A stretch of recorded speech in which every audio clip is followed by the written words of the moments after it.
This part of the business case not only looks at risks associated with doing the project, it reinforces that not doing the initiative is not a neutral decision. The company may find that its revenue is eroded as customers seek other companies that they would prefer to do business with, and that expenses increase at a risky or a volatile rate. So let's take a look at how this risk analysis is done. When you open up this spreadsheet, the line items will probably look familiar.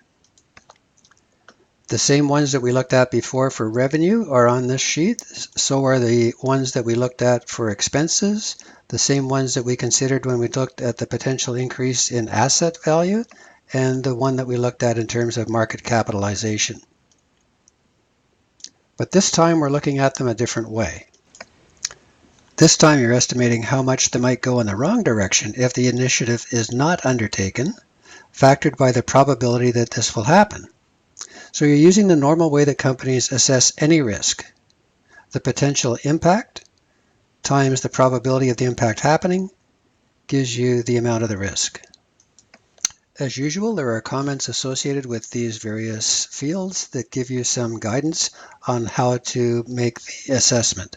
So let's click on the first percent impact and right click on that, edit comment, and we'll freeze the comment.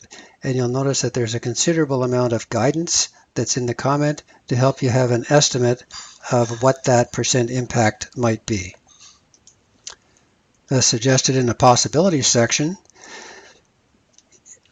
for want of a better way to estimate the impact, you might just use the flip side of the percent change that you used in the benefit calculation for this line item. So if you were to do that, the resulting column for percent impact might look something like this. So we're showing the same percent impact that we used when we were showing the potential benefits associated with these, and we're doing them for the same line items that we used when we were doing the calculation of the benefits.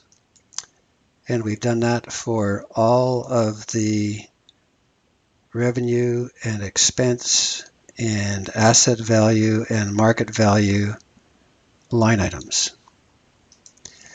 Next, we need to ask ourselves, what are the odds of these changes happening? Is it 0% or 100% or somewhere in between? And again, each of the departments that helped you with the estimate of the benefits associated with these line items may be able to help you with that. Or maybe you just want to use 50% as a placeholder as the percent probability until you've had a chance to have all of those conversations. So let's do that and see how this works out.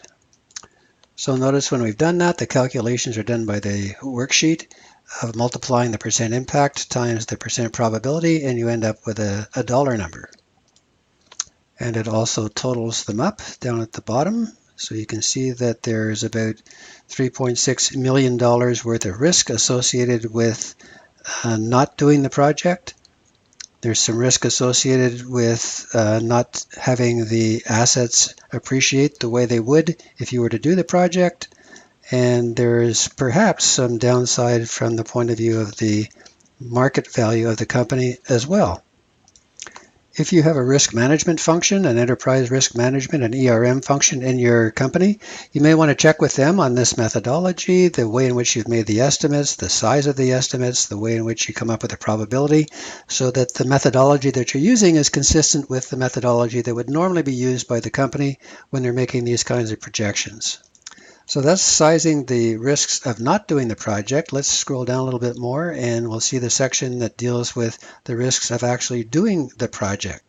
So these are the kinds of risks that could happen if the project takes longer than was expected, or if it fails, or if it's not done at all, or if it's left unfinished. So what you want to do is leave a bit of a buffer in your allocation of money for a project so that it allows for those kinds of things to happen. And of course, the proposer of the project is expected to take a look at these things and to make an estimate. It could be a percent of a particular number, or it might be an absolute dollar number as suggested by this column. So when you fill this in for this project, this headquarters retrofit project, it might look something like this. So what this shows is there are various ways of making these estimates. This one, for example, is about 10% of the capital that's going to be allocated to the project. So that might be a rule of thumb that your company uses, 50% probability. The risk of the value of the building being reduced if the company is not able to finish the project and the building is left in an unfinished state, but the probability of that happening might be pretty small. So that's how, again, you come up with the potential risk and monetize it. So at this stage, we've done the calculations of both the risks of not doing the project as well as the ones above, of doing the project as well as the ones above of not doing the project. And as usual, these values have been copied by the workbook into the overview worksheet so that we can see the summary of all of the numbers that we have put together so far in the business case. They look really fantastic. So what this is a really powerful summary showing that this looks like it's a laydown, that the company should do this. But just before we get too excited, we should probably put ourselves in the shoes of the decision maker. And let's ask ourselves, if we were the CFO, would we approve the project if we were him or her? So the project appraisal tool helps you take a look at it through that lens, from the lens of the decision maker, and that's the tool that we're going to do in our next and final video.